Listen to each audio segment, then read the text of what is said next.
Welcome to exam सहपाठी। आज के इस वीडियो में हम लोग घटना चक्र के मासिक समसामयिकी सार में मार्च 2022 माह का अपना लास्ट पार्ट कर रहे हैं। ठीक है, इसके पहले कैटेगरी वाइज हमने 4 पार्ट्स में ये मार्च के करंट अफेयर्स को देखा है। इसमें जो आपके विविध टॉपिक बचे हैं उनका जो है करंट अफेयर्स कंप्लीट किया जाएगा।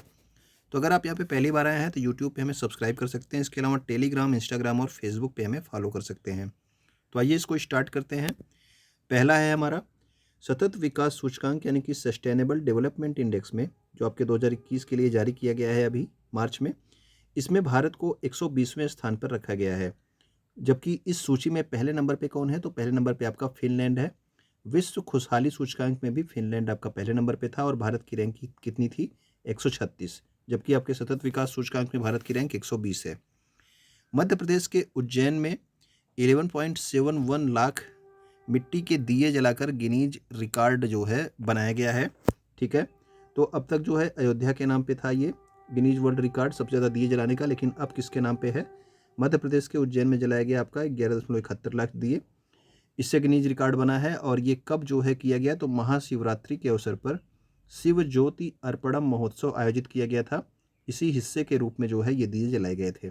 ठीक है, मध्य प्रदेश के उज्जैन में। असनीर ग्रोवर ने भारत पे के एमडी और निदेशक के रूप में जो है क्या दे दिया, इस्तीफा दे दिया। तो असनीर ग्रोवर का नाम आप लोग सुने होंगे, ये भारत पे के जो है एमडी थे। ठीक है, इन्होंने हाल ही में जो है क्या किया, इस्तीफा दे दिया। अपने शार्क टैंक में इनको देखा होगा। कांग्रेस नेता राहुल गांधी ने चेन्नई में तमिलनाडु के मुख्यमंत्री एमके स्टैलिन की आत्मकथा, इसका नाम इंपॉर्टेंट है, याद रखेंगे आप, उंगलिल ओरुवन। ठीक है, इसका इंग्लिश में मतलब होता है वन अमंग यू, मतलब आपके ही बीच में से कोई एक। ठीक है ना, तो ये आपका जो है उंगलिल ओरुवन का जो है उद्घाटन किया राहुल गांधी के द्वारा। और किसकी ये आत्मकथा है, तो एमके स्टैलिन की। ओके। अंतर्राष्ट्रीय ओलंपिक समिति ने यूक्रेन पर आक्रमण के जवाब में रूसी राष्ट्रपति व्लादिमीर पुतिन से ओलंपिक ऑर्डर पदक पुरस्कार जो है छीन लिया है। तो ओलंपिक ऑर्डर जो पुरस्कार था ये किसको दिया गया था, ये व्लादिमीर पुतिन को दिया गया था, लेकिन यूक्रेन पर इन्होंने आक्रमण किया, इसीलिए जो है अंतर्राष्ट्रीय ओलंपिक समिति ने इनका ये जो ओलंपिक ऑर्डर पुरस्कार था इसको वापस ले लिया है। ओके। नेक्स्ट हमारा IQ एयर 2021 वायु गुणवत्ता रिपोर्ट। तो IQ एयर ने इसको जारी किया है। ठीक है, तो इसमें जो है जो दिल्ली है ये दुनिया की सबसे प्रदूषित राजधानी है। और भिवाड़ी जो कि राजस्थान में है, ठीक है, अलवर जिले में, ये भारत का सबसे प्रदूषित शहर है। और बांग्लादेश जो है ये सबसे प्रदूषित देश है। ठीक है, उत्तर प्रदेश का गाजियाबाद भिवाड़ी के बाद दूसरे नंबर पे है। बांग्लादेश क्या है, बांग्लादेश सबसे प्रदूषित देश है और दिल्ली सबसे प्रदूषित राजधानी, और भिवाड़ी राजस्थान का जो शहर है ये सबसे प्रदूषित शहर है। ओके। नेक्स्ट हमारा है UNEP द्वारा जारी वार्षिक फ्रंटियर्स रिपोर्ट 2021 के अनुसार ढाका बांग्लादेश दुनिया का सबसे अधिक ध्वनि प्रदूषण वाला शहर है। तो ठीक है ना, अभी आपने देखा कि बांग्लादेश दुनिया का सबसे प्रदूषित शहर भी था। और अगर ध्वनि प्रदूषण की भी बात की जाए तो ध्वनि प्रदूषण के भी मामले में विश्व का जो सबसे अधिक ध्वनि प्रदूषण वाला शहर है वो भी आपके बांग्लादेश का ढाका ही है। ओके। और लेकिन दूसरे नंबर पे जो है आपका क्या आता है, दूसरे नंबर पे भारत का मुरादाबाद है पूरे वर्ल्ड में। ठीक है, और ये जो है आपका भारत का सबसे अधिक ध्वनि प्रदूषण वाला शहर बन जाएगा तब। ठीक है ना, तो भारत का सबसे अधिक ध्वनि प्रदूषण वाला शहर कौन हो जाएगा, तो ये आपका मुरादाबाद हो जाएगा। जबकि वर्ल्ड में इसका दूसरा स्थान है, पहले नंबर पे कौन है, तो ढाका। और सबसे कम ध्वनि प्रदूषण किस देश में है, तो ये आपके इरबिड शहर में है, जो कि कहाँ का है, जॉर्डन देश का है।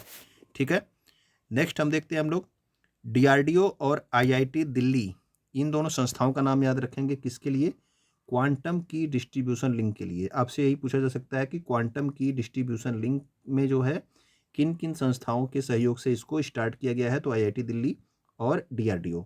इसने जो है इसका प्रदर्शन कहाँ पे किया है, तो उत्तर प्रदेश के प्रयागराज और विंध्याचल के बीच में। ठीक है ना, 100 किलोमीटर से अधिक आपके क्वांटम की डिस्ट्रीब्यूशन लिंक का सफलतापूर्वक परीक्षण किया गया।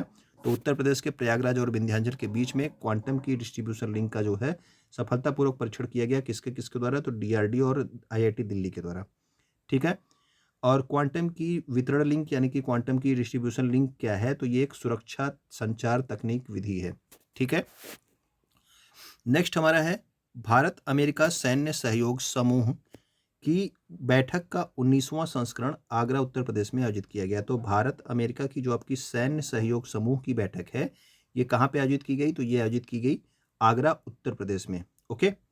सीडैक जो कि आपका सुपर कंप्यूटर से संबंधित संस्था है, पुणे में स्थित है। ये राष्ट्रीय सुपर कंप्यूटिंग मिशन के दूसरे चरण के तहत आईआईटी रुड़की में परम गंगा नामक सुपर कंप्यूटर स्थापित किया। तो दोनों यहाँ पे एक साथ हैं। आप ध्यान रखेंगे कि आईआईटी रुड़की में जो है परम गंगा नामक सुपर कंप्यूटर स्थापित किया गया, जबकि आईआईटी खड़गपुर में आपका परम शक्ति जो है सुपर कंप्यूटर को स्थापित किया गया। ठीक है, तो रुड़की में आपका परम गंगा स्थापित किया गया है और खड़गपुर में क्या स्थापित किया गया है? तो यहाँ पे स्थापित किया गया है परम शक्ति। ठीक, दोनों आप याद रखेंगे। आईआईटी कानपुर के शोधकर्ताओं ने एक बायोडिग्रेडेबल नैनो पार्टिकल बनाया है और ये किसके लिए है? बायोडिग्रेडेबल नैनो पार्टिकल आप याद रखेंगे किस संस्थान के द्वारा बनाया गया है, इंपॉर्टेंट है। तो आईआईटी कानपुर के द्वारा बनाया गया है। इसका उपयोग जो है फसलों को बैक्टीरिया और फंगल बीमारियों से बचाने के लिए किया जाएगा। ठीक है, और किसके विकल्प के रूप में किया जाएगा? जो आपके केमिकल आधारित जो है कीटनाशक होते हैं, इनके विकल्प के रूप में आपका बायोडिग्रेडेबल नैनो पार्टिकल जो बनाया गया है, इसको अब यूज किया जाएगा। ओके। असम सरकार ने राज्य में विवादास्पद सशस्त्र बल विशेष अधिकार अधिनियम 1958 को 6 महीने के लिए बढ़ा दिया है। तो अभी हाल ही में जो है 3 राज्यों में इसे कम भी किया गया है आंशिक रूप से। फिलहाल असम सरकार ने इसे अगले जो है 6 महीनों के लिए बढ़ाया था। ठीक है। नाइट फ्रैंक के द वेल्थ रिपोर्ट 2022 के अनुसार 2021 में विश्व स्तर पर अरबपतियों की आबादी की सबसे अधिक संख्या के मामले में भारत तीसरे स्थान पे है। ठीक है, यानी कि जो है जो विश्व में सारे अरबपति हैं उनमें भारत का जो है तीसरा स्थान है। ठीक है, मतलब कि भारत में भारत तीसरे स्थान पे है अरबपतियों की संख्या के मामले में। नेक्स्ट हमारा है भारतीय वायुसेना ने जैसलमेर पोखरण रेंज राजस्थान में वायु शक्ति अभ्यास आयोजित किया। तो याद रखेंगे कि वायु शक्ति अभ्यास किसके द्वारा आयोजित किया गया है? तो ये आयोजित किया गया है भारतीय वायुसेना के द्वारा। ठीक है, इसमें और कोई देश नहीं शामिल है, केवल भारतीय वायुसेना का ही ये वायु शक्ति अभ्यास था, जो कि कहाँ पे हुआ ये भी इंपॉर्टेंट है। तो जैसलमेर के पोखरण रेंज में, ठीक है, राजस्थान में। अंतर्राष्ट्रीय दूरसंचार संघ नई दिल्ली में दक्षिण एशिया के लिए एक क्षेत्रीय कार्यालय और नवाचार केंद्र स्थापित करेगा। तो दक्षिण एशिया जो है, जो दक्षिण एशिया का जो क्षेत्र है, यहाँ पे एक क्षेत्रीय कार्यालय और नवाचार कौन स्थापित करेगा? तो अंतर्राष्ट्रीय दूरसंचार संघ। इसका मुख्यालय कहाँ पे है? आप लोगों को बताया गया है। आप कमेंट करके बताना कि इसका मुख्यालय कहाँ पे है अंतर्राष्ट्रीय दूरसंचार संघ का। स्टडी इन इंडिया 2022 बैठक का उद्घाटन कहाँ पे किया गया? तो ये किया गया ढाका बांग्लादेश में। ठीक है, यानी कि जो है और देश के लोग कहाँ पे आके पढ़ें? इंडिया में आके पढ़ें। ये एक पहल है भारत सरकार की। तो स्टडी इन इंडिया 2022 की जो बैठक थी, इसका उद्घाटन किया गया ढाका बांग्लादेश में। वर्तमान कीमतों पर प्रति व्यक्ति शुद्ध राज्य घरेलू उत्पाद की बात हो रही है। ठीक है ना, ये राज्य घरेलू उत्पाद की बात हो रही है, आपके देश की सकल घरेलू उत्पाद की बात नहीं हो रही है, जीडीपी की। ये आपका राज्य घरेलू उत्पाद की बात हो रही है। और राज्य घरेलू उत्पाद की वृद्धि दर के मामले में तेलंगाना जो है ये भारत में शीर्ष प्रदर्शन करने वाला राज्य है। ठीक है ना, तो सबसे ज़्यादा जो आपका राज्य घरेलू उत्पाद में वृद्धि हुई है वो कहाँ पे हुई है? तो तेलंगाना में हुई है।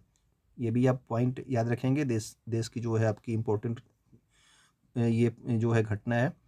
तो तेलंगाना राज्यपाल कौन है? तो यहाँ पे आपके तमिलसाई सुंदरराजन है। और तेलंगाना के मुख्यमंत्री कौन है वर्तमान में? तो के चंद्रशेखर राव। ठीक है, तो राज्य घरेलू उत्पाद में सबसे अधिक वृद्धि कहाँ पे हुई? तो तेलंगाना में। भारत के पहले स्वदेशी रूप से विकसित फ्लाइंग ट्रेनर, ठीक है ना, तो ये ट्रेनिंग जहाज है आपका, जिसका नाम क्या है? हंसा एनजी। हंसा पहले भी बना था, ये आपका एनजी का मतलब होता है न्यू जेनरेशन। ठीक है ना, इसने जो है पुदुचेरी में समुद्र स्तरीय परीक्षणों को सफलतापूर्वक पूरा कर लिया है। तो ये आपका फ्लाइंग ट्रेनर है जिसका नाम हंसा जी है। और इसका परीक्षण कहाँ पे किया गया? तो पुदुचेरी में किया गया है। और ये पूरी तरह से स्वदेशी रूप से भारत में विकसित किया गया है। अगला है बीसीसीआई ने रुपे को टाटा आईपीएल 2022 के ऑफिशियल पार्टनर के रूप में चुना है। तो टाटा क्या है? स्पॉन्सर जो है आपका टाइटल स्पॉन्सर है टाटा। और इसका जो ऑफिशियल पार्टनर है वो आपका चुना गया है रुपे को। तो रुपे आपका रुपे कार्ड होता है, ठीक है ना, जिससे आप लोग डेबिट कार्ड आप लोग पेमेंट करते हो। अगला है हमारा बीसीसीआई की स्थापना कब हुई थी? तो 1928 में। बीसीसीआई का मुख्यालय कहाँ पे है? तो महाराष्ट्र भारत में है। बीसीसीआई के वर्तमान में अध्यक्ष कौन है? तो ये है आपके सौरभ गांगुली। बीसीसीआई के उपाध्यक्ष कौन है? तो उपाध्यक्ष हैं आपके राजीव शुक्ला। बीसीसीआई के सचिव हैं आपके जय शाह। इसके अलावा एशियन क्रिकेट काउंसिल के भी अध्यक्ष हैं कौन? जय शाह। ठीक है, इनका कार्यकाल अभी हाल ही में 1 साल के लिए बढ़ाया गया है। एशियन क्रिकेट काउंसिल के अध्यक्ष जय शाह और बीसीसीआई के सचिव भी हैं ये। बीसीसीआई के जो पुरुष टीम है उसके कोच कौन है? तो उसके कोच हैं आपके राहुल द्रविड़। और बीसीसीआई की जो महिला टीम है, यानी कि भारतीय महिला टीम जो है, उसके जो कोच हैं वो है रमेश पवार। और भारतीय पुरुष टीम के जो कोच हैं वो हैं आपके राहुल द्रविड़। भारतीय रेलवे ने ट्रेनों की टक्कर रोधी प्रणाली, इंपॉर्टेंट है याद रखना, ये कवच का नाम याद रखेंगे आप लोग। यानी कि 2 ट्रेनें अगर आप सामने से आ रही हैं एक ही ट्रैक पे, तो वो अपने आप ही रुक जाएंगी। ठीक है ना। इसके लिए कौन सी प्रणाली बनाई गई है? तो इसके लिए आपकी कवच प्रणाली बनाई गई है। ठीक है, तो टक्कर विरोधी जो है प्रणाली है जिसका नाम रखा गया है कवच। और कवच के तहत 2022-23 में भारतीय रेलवे द्वारा कितने किलोमीटर नेटवर्क का विकास किया जाएगा? तो 2000 किलोमीटर तक जो है इस जो है प्रणाली को यूज कर लिया जाएगा। ठीक है, 2022-23 तक। फाइनेंशियल एक्शन टास्क फोर्स ने पाकिस्तान को ग्रे लिस्ट में बनाए रखा। ये पहले से ही ग्रे लिस्ट में था पाकिस्तान, अभी भी ग्रे लिस्ट में है। इसके अलावा जो आपका संयुक्त अरब अमीरात है, इसको भी अपने ग्रे वॉच लिस्ट में शामिल कर लिया है। ठीक है, तो संयुक्त अरब अमीरात यानी कि यूएई को भी ग्रे वॉच लिस्ट में शामिल कर लिया। एफएटीएफ की स्थापना 1989 में हुई थी। इसमें कितने सदस्य देश हैं? सदस्य नहीं, यहाँ पे सदस्य देश होगा। तो सदस्य देश कुल कितने हैं इसके? तो इसके सदस्य देश हैं 39। और एफएटीएफ का मुख्यालय कहाँ पे है? तो मुख्यालय आपके पेरिस में है, फ्रांस में। और इसके अध्यक्ष जो है कौन है? तो अध्यक्ष हैं टी राजा कुमार, जो कि किस देश से संबंधित है? तो सिंगापुर से है। ओके, नेक्स्ट हमारा है भारत श्रीलंका द्विपक्षीय समुद्री अभ्यास स्लाइनेक्स का 9वां संस्करण विशाखापत्तनम में आयोजित किया जाएगा। तो भारत और श्रीलंका के बीच में स्लाइनेक्स युद्ध अभ्यास होता है और ये इस बार विशाखापत्तनम में आयोजित किया जाएगा।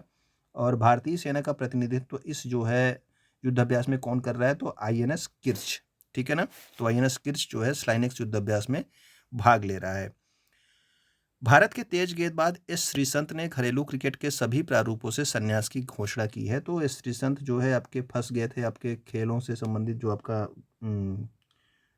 अरे क्या होता है क्रिकेट में होता है ना, सब लोग पैसा लेके करते हैं, तो इसमें ये फंसे हुए थे। ठीक है ना, इन्होंने हाल ही में क्या कर लिया? तो इन्होंने संन्यास की घोषणा की है। Skoch state of governance ranking 2021। तो स्कॉच जो है क्या करता है? स्टेट की गवर्नेंस रैंकिंग देता है, जिसमें इसने आंध्र प्रदेश को पहला स्थान दिया है और दूसरे स्थान पर इसने पश्चिम बंगाल को और उड़ीसा को तीसरे स्थान पे रखा है।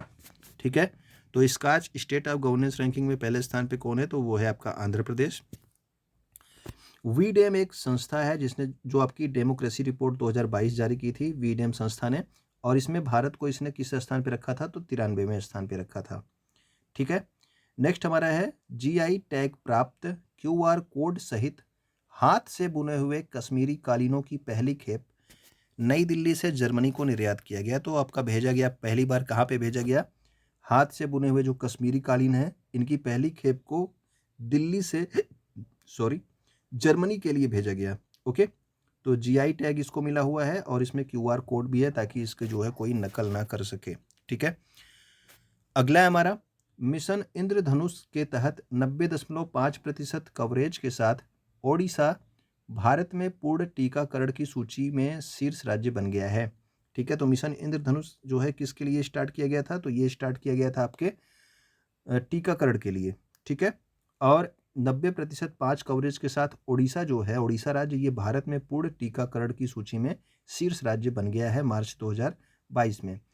यहाँ की राजधानी उड़ीसा की क्या है? तो यह है भुवनेश्वर। और यहाँ के राज्यपाल कौन है? तो Ganeshi Lal. Stockholm international peace research institute, यानी कि आपका ये जो संस्था होती है इसको आप शार्ट में सिप्री बोलते हो, इसकी रिपोर्ट के अनुसार भारत 2017 से 21 के बीच में हथियारों का सबसे बड़ा आयातक, यानी कि हथियारों को सबसे ज़्यादा मंगाया है किस देश ने? तो सबसे ज़्यादा हथियारों को मंगाया है भारत देश ने। ठीक है, तो हथियारों का सबसे बड़ा आयातक कौन है? तो वो भारत है। सऊदी अरब इसमें दूसरे नंबर पे है। ठीक है, भारत के बाद जिसका स्थान है जिसने आयात किया है हथियार, वो है आपका सऊदी अरब। और भारत ने सबसे ज़्यादा हथियार किस देश से खरीदे हैं? तो सबसे ज़्यादा हथियार खरीदे हैं रूस से। यानी कि जितने भी हथियार खरीदे हैं उसमें से 46% रूस से ही खरीदे हैं। ओके, और हथियारों का अगर सबसे बड़ा निर्यातक देश कहा जाए कि यानी कि दूसरे देशों को हथियार सबसे ज़्यादा कौन बेचता है? तो वो है अमेरिका। ठीक है ना, और निर्यात के मामले में दूसरा स्थान किस देश का है? तो रूस का। तो दूसरे नंबर पे निर्यात में रूस है, लेकिन भारत ने सबसे ज़्यादा कहाँ से खरीदे हैं? तो वो रूस से ही खरीदे हैं। नेक्स्ट हमारा है वित्तीय वर्ष 2021-22 में 157 मिलियन टन कोयले के उत्पादन के साथ ही महानदी कोलफील्ड्स लिमिटेड, इंपॉर्टेंट है याद रखेंगे, महानदी कोलफील्ड्स लिमिटेड भारत की सबसे बड़ी कोयला उत्पादक फर्म बन गई है। तो भारत की सबसे बड़ी कोयला उत्पादक फर्म कौन बन गई है? तो वो बन गई है आपकी महानदी कोलफील्ड्स लिमिटेड। ठीक है, कोल इंडिया लिमिटेड की एक संस्था है ये। और कितना टन जो है आपके कोयले का उत्पादन हुआ इसका 2021-22 में? तो 157 मिलियन टन। ठीक है, भारत में मातृ मृत्यु दर केरल राज्य में सबसे कम है। तो मातृ मृत्यु दर जो है अभी जारी हुई थी रिपोर्ट, इसमें जो है केरल राज्य में सबसे कम मातृ मृत्यु दर है, जबकि भारत में औसत मातृ मृत्यु दर कितनी है? तो 103 है। ठीक है, यानी कि सारे राज्यों का मिला के जो औसत आता है वो आपकी 103 है, ये भी याद रखेंगे। और सबसे कम मातृ मृत्यु दर किस राज्य की है? तो केरल राज्य की है। मातृ मृत्यु दर यानी कि जो आपके बच्चे पैदा होते हैं, ठीक है ना, उसमें जो आपकी डेथ होती है उसकी बात होती है। दिल्ली सरकार ने इलेक्ट्रिक ऑटो के पंजीकरण और खरीद के लिए माई ईवी पोर्टल लॉन्च किया। तो इलेक्ट्रिक ऑटो के पंजीकरण और खरीद के लिए किस सरकार के द्वारा माई ईवी पोर्टल लॉन्च किया गया? तो ये दिल्ली सरकार के द्वारा लॉन्च किया गया है। 2050 तक शुद्ध कार्बन उत्सर्जन का लक्ष्य निर्धारित करने वाला मुंबई जो है ये पहला दक्षिण एशियाई शहर बन गया है। ओके, दक्षिण एशिया, पूरे विश्व का नहीं, केवल दक्षिण एशिया की बात है। 2050 तक जो है शुद्ध कार्बन उत्सर्जन का लक्ष्य रखा है किसने? मुंबई ने। जनरल बिपिन रावत की याद में भारतीय सेना ने United service institution of India में चेयर ऑफ एक्सीलेंस को समर्पित किया। तो आपसे पूछा जा सकता है कि चेयर ऑफ एक्सीलेंस अभी हाल ही में किसके नाम से समर्पित किया गया भारतीय सेना के द्वारा? तो जनरल बिपिन रावत की याद में। ओके, एमवी राम प्रसाद बिस्मिल गंगा से ब्रह्मपुत्र तक जाने वाला अब तक का सबसे लंबा जहाज बन गया है। तो नाम इंपॉर्टेंट है, याद रखेंगे कि एमवी राम प्रसाद बिस्मिल इसका नाम है। ठीक है, और ये गंगा से ब्रह्मपुत्र तक गया है, और ये अब तक का सबसे लंबा जहाज बन गया है जो कि गंगा से जो है ब्रह्मपुत्र तक पहुंचा है।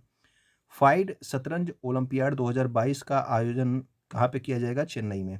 ठीक है ना, तो शतरंज ओलंपियाड, शतरंज से संबंधित संस्था आपकी फाइड, तो शतरंज ओलंपियाड जो है कहाँ पे आयोजित होगा 2022 के लिए? तो ये चेन्नई में आयोजित होगा, भारत में, इसलिए इंपॉर्टेंट है, इसलिए आपको पढ़ाया गया। कर्नाटक सरकार ने भूमि अभिलेखों तक आसान पहुंच सुनिश्चित करने के लिए, यानी कि जो आपके भूमि के अभिलेख होते हैं उनकी उन तक आसान पहुंच सुनिश्चित करने के लिए कौन सा ऐप बनाया है? तो ये बनाया है दिशांक ऐप। तो दिशांक ऐप किस सरकार के द्वारा विकसित किया गया है? तो कर्नाटक सरकार के द्वारा, भूमि अभिलेखों तक आसान पहुंच सुनिश्चित करने के लिए। नेक्स्ट हमारा है एक रिपोर्ट है Deloitte global power of retailing. तो ये रिटेल के क्षेत्र की एक रिपोर्ट है जिसमें वॉलमार्ट किस नंबर पे है? पहले स्थान पे, जबकि भारत की जो आपकी रिलायंस रिटेल है ये 56वें स्थान पर है। ठीक है ना, 56 नंबर पे है भारत की रिलायंस रिटेल। पहले स्थान पे आपका वॉलमार्ट है, कहाँ का है? यूएसए का। नाटो का सैन्य अभ्यास कोल्ड रिस्पांस 2022 नॉर्वे में शुरू हुआ। तो ये नाटो देशों का ही जो है आपका युद्ध अभ्यास है। ठीक है ना, इसका नाम क्या है? Cold response. ठीक है, नाटो। तो ये जो है स्टार्ट हुआ कहाँ पे? नॉर्वे में इसका जो है आयोजन किया गया। 35वां सूरज कुंड अंतर्राष्ट्रीय मेला हरियाणा के फरीदाबाद में शुरू हुआ। तो सूरज कुंड मेला जो है कहाँ पे लगता है? ये आपका स्टैटिक जीके का क्वेश्चन भी पूछा जाता है। तो ये हमेशा जो है आपके फरीदाबाद में लगता है, हरियाणा के फरीदाबाद में। और इस बार 2022 में जो है थीम राज्य कौन सा था? तो थीम राज्य जम्मू कश्मीर को बनाया गया। और भागीदार राष्ट्र जो है सूरज कुंड अंतर्राष्ट्रीय शिल्प मेले का कौन था? तो उज्बेकिस्तान आपका भागीदार राष्ट्र था। और थीम राज्य कौन था? तो थीम राज्य था आपका जम्मू कश्मीर।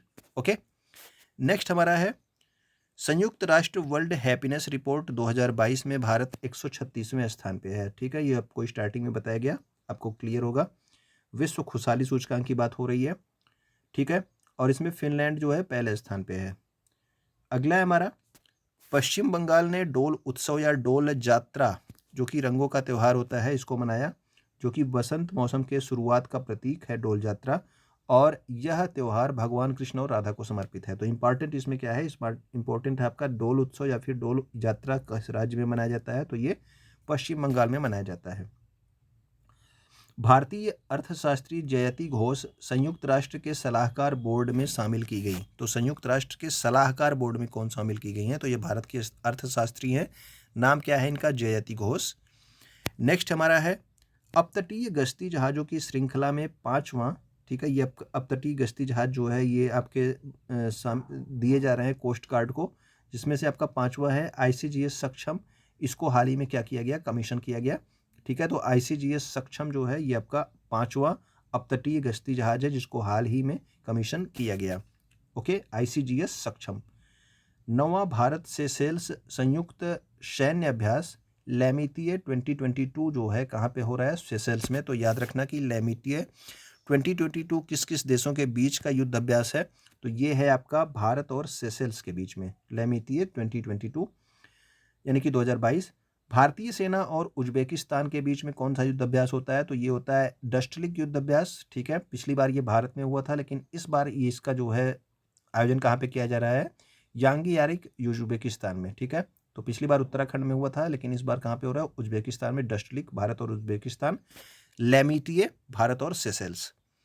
महाराष्ट्र पुलिस के साथ भारतीय सेना ने सुरक्षा कवच 2 अभ्यास आयोजित किया है, ठीक है। महाराष्ट्र पुलिस और भारतीय सेना ने सुरक्षा कवच 2 अभ्यास आयोजित किया।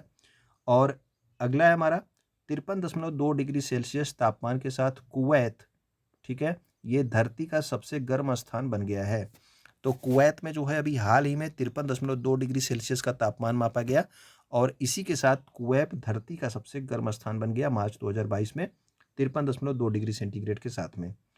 पांचवें वुमेन ट्रांसफॉर्मिंग इंडिया दो अवार्ड्स में नीति आयोग के द्वारा 75 महिलाओं को सम्मानित किया गया। तो आपको 75 के नाम नहीं याद रखने हैं, आपसे यही पूछा जा सकता है कि कितनी महिलाओं को सम्मानित किया गया नीति आयोग के द्वारा वुमेन ट्रांसफॉर्मिंग इंडिया अवार्ड्स में, तो 75 महिलाओं को। अगला है हमारा बांग्लादेश के पूर्व राष्ट्रपति शहाबुद्दीन अहमद का निधन हो गया है। तो शहाबुद्दीन अहमद का निधन हो गया, जो कि बांग्लादेश के पहले राष्ट्रपति रह चुके हैं। नेक्स्ट हमारा तमिलनाडु के एक संगीत वाद्य यंत्र जिसका नाम है नरसिंग पेट्टई नागस्वरम, ठीक है ना। ये आपका बजाने वाला वाद्य यंत्र है, इसी तरह से पतला सा होता है, आगे इस तरह से थोड़ा सा चौड़ा सा होता है, ठीक है। आप यहाँ से फूंक मारते हो तो आवाज़ निकलती है। तो ये आपका तमिलनाडु का एक वाद्य यंत्र है नरसिंग पेट्टई नागस्वरम, याद रखेंगे नाम। और इसी को अभी हाल ही में क्या मिला है, जीआई टैग दिया गया है। भारत सरकार ने 2025 तक 220 नए हवाई अड्डे बनाने का लक्ष्य रखा है। तो 2025 तक भारत सरकार ने अभी मार्च में एक नया जो है आपका तय किया कि 220 नए हवाई अड्डे बनाएंगे। उपराज्यपाल मनोज सिन्हा ने श्रीनगर जम्मू कश्मीर में खाड़ी देशों के लिए निवेश शिखर सम्मेलन को संबोधित किया। तो इम्पोर्टेंट है, याद रखेंगे कि निवेश शिखर सम्मेलन का आयोजन कहाँ पे किया गया, तो निवेश शिखर सम्मेलन का आयोजन किया गया आपके श्रीनगर जम्मू कश्मीर में, ठीक है। और इसको जो है मनोज सिन्हा जो है वहाँ के क्या है, तो उपराज्यपाल वर्तमान में हैं। राजस्थान राज्य के देवेंद्र झांझड़िया पद्म भूषण पुरस्कार पाने वाले पहले पैरा एथलीट बने हैं। तो पद्म भूषण पुरस्कार पाने वाले पहले पैरा एथलीट जो बन गए हैं वो हैं आपके देवेंद्र झांझड़िया, ठीक है। और ये भाला फेंक खेल से संबंधित हैं, तो ठीक है। और भाला फेंक खेल से किस श्रेणी में, आपके पैरा एथलीट यानी कि दिव्यांगों वाली श्रेणी में, ठीक है। विश्व नंबर 1 टेनिस खिलाड़ी जिनका नाम है, ऑस्ट्रेलिया की हैं ये एशले बार्टी, इन्होंने हाल ही में संन्यास ले लिया है, ठीक है। और इनकी उम्र कितनी है, इनकी उम्र है आपकी 25 वर्ष, ठीक है। और ये जो है आपकी विश्व की नंबर 1 टेनिस खिलाड़ी थी जो अब जो है संन्यास ले लिया है। नेक्स्ट हमारा है GIF। तो GIF क्या होता है, एक फोटो होती है जिसमें आपका जो है चित्र जो है आपके मूव करते हैं, ठीक है ना। तो ये इस प्रारूप के जो निर्माता थे जिनका नाम था स्टीफन विलहाइट, इनका हाल ही में निधन हो गया। इन्होंने GIF की खोज की थी, स्टीफन विलहाइट ने। नेक्स्ट हमारा है नीति आयोग के निर्यात तत्परता सूचकांक 2021 में गुजरात शीर्ष स्थान पर है। तो निर्यात तत्परता सूचकांक 2021 में गुजरात शीर्ष स्थान पे है। निर्यात का मतलब अपने राज्य से दूसरे जगहों पे भेजना, ठीक है। तो ये आपका निर्यात होता है, जबकि अगर ये मंगाता तो क्या होता, आयातक होता। लेकिन ये निर्यात तत्परता सूचकांक में सबसे नंबर 1 पे है कौन, गुजरात। और दूसरे स्थान पे महाराष्ट्र और तीसरे पे कर्नाटक। तो जो आपके समुद्र तट के पास राज्य हैं यही आपके पहले, दूसरे, तीसरे हैं। पश्चिमी नौसेना कमान ने मुंबई से दूर अपतटीय विकास क्षेत्र में एक अपतटीय सुरक्षा अभ्यास प्रस्थान का आयोजन किया। तो याद रखना कि पश्चिमी नौसेना कमान के द्वारा ये प्रस्थान अभ्यास का आयोजन किया गया। तो आपसे पूछा जा सकता है कि प्रस्थान अभ्यास का आयोजन किसके द्वारा किया गया, तो ये किया गया पश्चिमी नौसेना कमान के द्वारा। 26 मार्च को अर्थ आवर 2022 मनाया गया। तो अर्थ आवर जो है ये कब मनाया जाता है, तो ये जो है प्रत्येक वर्ष जो है मार्च महीने के आखिरी शनिवार को मनाया जाता है पूरी दुनिया भर में, ठीक है। और इसमें 8:30 बजे से लेकर 9:30 बजे के बीच में आपको क्या करना होता है, अपनी घर की सारी लाइटें बंद करनी होती हैं, ठीक है ना, ताकि जो है ऊर्जा की बचत की जा सके 1 घंटे के लिए। नेक्स्ट हमारा है भारतीय रिजर्व बैंक नोट मुद्रण प्राइवेट लिमिटेड ने बैंक नोटों की सुरक्षा बढ़ाने के लिए मैसूर कर्नाटक में वर्डिका नामक एक स्याही निर्माण इकाई की स्थापना की है। तो याद रखना कि वर्डिका क्या है, आपसे पूछा जा सकता है। तो वर्डिका एक स्याही निर्माण इकाई है जिसकी स्थापना किसने की है, भारतीय रिजर्व बैंक ने। और कहाँ पे, मैसूर कर्नाटक में, ठीक है ना। तो ये आपके मार्च में स्थापित किया गया था। अगला है हमारा भारत और डब्ल्यू.एच.ओ यानी कि विश्व स्वास्थ्य संगठन की बात हो रही है। इसने क्या किया है, जामनगर में एक वैश्विक पारंपरिक चिकित्सा केंद्र यानी कि इंटरनेशनल ट्रेडिशनल मेडिसिन सेंटर की बात हो रही है। तो ग्लोबल जो है ट्रेडिशनल मेडिसिन सेंटर की बात हो रही है। और ये जो है कहाँ पे स्थापित किया जाएगा, तो ये स्थापित किया जाएगा जामनगर गुजरात में, ठीक। तो भारत और विश्व स्वास्थ्य संगठन जामनगर गुजरात में वैश्विक पारंपरिक चिकित्सा केंद्र ग्लोबल आपका ट्रेडिशनल मेडिसिन सेंटर स्थापित करेंगे। आरबीआई गवर्नर शक्तिकांत दास ने वित्तीय नवाचार को बढ़ाने के लिए बेंगलुरु में रिजर्व बैंक इनोवेशन हब का उद्घाटन किया। तो याद रखना कि रिजर्व बैंक इनोवेशन हब का उद्घाटन कहाँ पे किया गया, तो ये किया गया बेंगलुरु में। नेक्स्ट हमारा है मेघालय राज्य के लिविंग रूट ब्रिज को यूनेस्को की विश्व धरोहर स्थलों की संभावित सूची में शामिल किया गया। तो मेघालय का जो आपका लिविंग रूट ब्रिज है, ठीक है ना, इसमें क्या है कि पेड़ के जो आपके जड़ हैं उन्हीं से जो है एक इधर के पेड़ से इधर के पेड़ के जड़ों को जोड़ के एक ब्रिज बना दिया गया है। तो ये आपके लिविंग रूट ब्रिज हैं जो कि जिसे जो है यूनेस्को की विश्व धरोहर स्थलों में संभावित सूची में शामिल किया गया है, यानी कि ये बाद में जो है सूची में शामिल हो सकते हैं, अभी हुए नहीं हैं, ठीक है। और ये लिविंग रूट ब्रिज कहाँ पे है, इंपॉर्टेंट अभी आपके लिए ये है, तो ये आपके मेघालय राज्य में है। असम और मेघालय ने 6 विवादित जिलों में सीमा मुद्दे को हल करने के लिए गृह मंत्री अमित शाह की उपस्थिति में एक समझौते पर हस्ताक्षर किए हैं। तो ये भी आपका इंपॉर्टेंट क्वेश्चन हो सकता है क्योंकि ये जो है विवाद बहुत दिनों से चल रहा था। तो 6 विवादित जिले थे जो आपके असम और मेघालय की सीमा से लगते थे। उसमें जो है असम कहता था कि हमारा ज़्यादा जो है क्षेत्र है, मेघालय कहता था कि हमारा ज़्यादा क्षेत्र है यहाँ पे, ठीक है ना। तो इनमें सीमा विवाद था असम और मेघालय में, जिसको अब जो है समझौते पर हस्ताक्षर करके इसे सॉर्ट आउट कर लिया गया है। तो असम और मेघालय के बीच में ये समझौता हुआ है। 5वीं बिम्स्टेक शिखर सम्मेलन 2022 की अध्यक्षता किसने करी है, तो बिम्स्टेक शिखर सम्मेलन 2022 की अध्यक्षता करी है श्रीलंका ने, ठीक है। तो श्रीलंका ने 5वीं बिम्स्टेक शिखर सम्मेलन 2022 की अध्यक्षता करी है। अब देख लेते हैं कि किस राज्य में जो है कौन से नए मुख्यमंत्री बने हैं, कितनी सीटें थी वहाँ पे, वहाँ के राज्यपाल कौन है। इंपॉर्टेंट है, ये भी जरूर याद रखेंगे आप लोग क्योंकि इस बार चुनाव हुए हैं।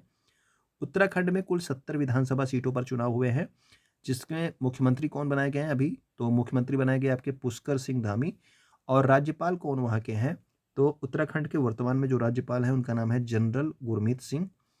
पंजाब में कुल 117 विधानसभा सीटों पर चुनाव हुए, जिनमें जो है मुख्यमंत्री कौन बनाए गए, तो मुख्यमंत्री बनाए गए हैं भगवंत मान। और वहाँ के राज्यपाल यानी कि पंजाब के राज्यपाल वर्तमान में कौन है, तो वो हैं आपके बनवारी लाल पुरोहित। भगवंत मान के बारे में एक इंपॉर्टेंट पॉइंट ये भी याद रखेंगे कि भगत सिंह के पैतृक गांव जिसका नाम है खटकर कला, तो ये गांव का नाम याद रखेंगे, ये पूछा जा सकता है आपसे। खटकर कला में जो है भगवंत मान ने पंजाब के 18वें मुख्यमंत्री के तौर पे शपथ ली है, ठीक है। तो पंजाब के मुख्यमंत्री के तौर पर भगवंत मान ने कहाँ पे शपथ ली है, तो भगत सिंह का ये पैतृक गांव था जिसका नाम क्या है, खटकर कला, ओके। गोवा में कुल 40 विधानसभा सीटों पर चुनाव हुए और इसमें जो है मुख्यमंत्री कौन बनाया गया, तो मुख्यमंत्री यहाँ पे प्रमोद सावंत को बनाया गया। राज्यपाल कौन है, तो राज्यपाल है आपके पीएस श्रीधरन पिल्लई। तो गोवा के राज्यपाल हैं पीएस श्रीधरन पिल्लई और यहाँ के मुख्यमंत्री कौन है, तो मुख्यमंत्री हैं प्रमोद सावंत। मणिपुर राज्य की अगर बात कर लें तो मणिपुर राज्य में कुल 60 विधानसभा सीटें हैं। तो मणिपुर राज्य में कुल 60 विधानसभा सीटें हैं, जिनमें मुख्यमंत्री कौन बनाए गए हैं, तो मुख्यमंत्री मणिपुर के बनाए गए हैं एन बीरेन सिंह और यहाँ के राज्यपाल हैं ला गणेशन। उत्तर प्रदेश में कुल 403 विधानसभा सीटों पर चुनाव हुए हैं और यहाँ के मुख्यमंत्री बनाए गए हैं योगी आदित्यनाथ और यहाँ की जो राज्यपाल है उनका नाम है आनंदीबेन पटेल, ओके। तो उम्मीद करता हूँ कि ये चीज़ें आपको अच्छी लगी होंगी, तो आप कमेंट जरूर करके बताएंगे मुझे। कमेंट आप लोग जरूर कर दिया कीजिए अगर आप यहाँ तक देख रहे हो तो, ओके। तो आप क्या करेंगे, कमेंट सहपाठी लिखेंगे अगर आप यहाँ तक देख रहे हो। ताकि मुझे पता चले कि कौन कौन लास्ट तक देखा है। शेयर आप कर देंगे वीडियो अपने दोस्तों तक और वीडियो को लाइक कर देंगे। वीडियो देखने के लिए बहुत बहुत धन्यवाद।